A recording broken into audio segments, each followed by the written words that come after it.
Savage Sullivan Math is back, and today we're going to talk about how to write the equation for an arithmetic sequence. So you see in front of us right here a sequence, and so first we need to decide, is this officially arithmetic or not? Well, let's look.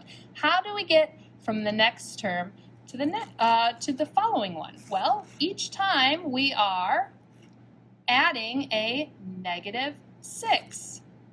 Here we are adding a -6, adding a -6, and adding a -6. So sure enough, look at that. This would be considered an arithmetic sequence.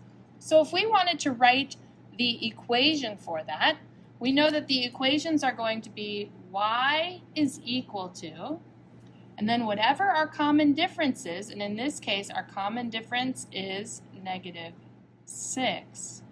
That's what we're going to multiply our x value by.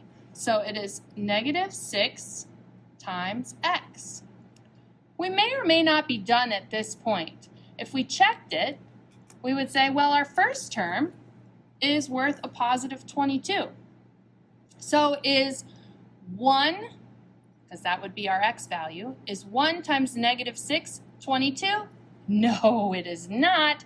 So we are not quite done yet. So we need to make sure that we have found what we need to add or subtract at the end. And the way we do that is by figuring out what the 0th term would be. That'd be right here. So if we are subtracting 6 every time we go this way, then we need to add 6 to go this way. So 22 plus 6 would be 28. And that's our 0th term. And it's a +28. So there's our equation. Y is equal to -6x plus 28.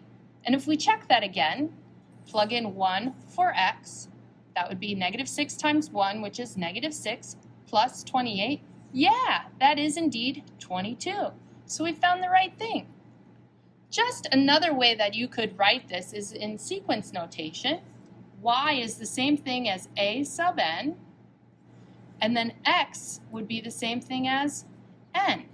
These are the exact same equations. Well, that was awesome, Mrs. Sullivan. Great job. Let's check out this one.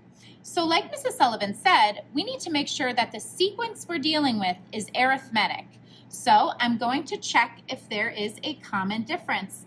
And if I look, there is. We are adding 3 every single time, which is awesome because that means we have some more math we can do here. So I'm going to go ahead and try to write my explicit rule or my formula. So if I go off of Mrs. Sullivan, I'm going to say y equals, and I'm going to put our common difference, which is a +3.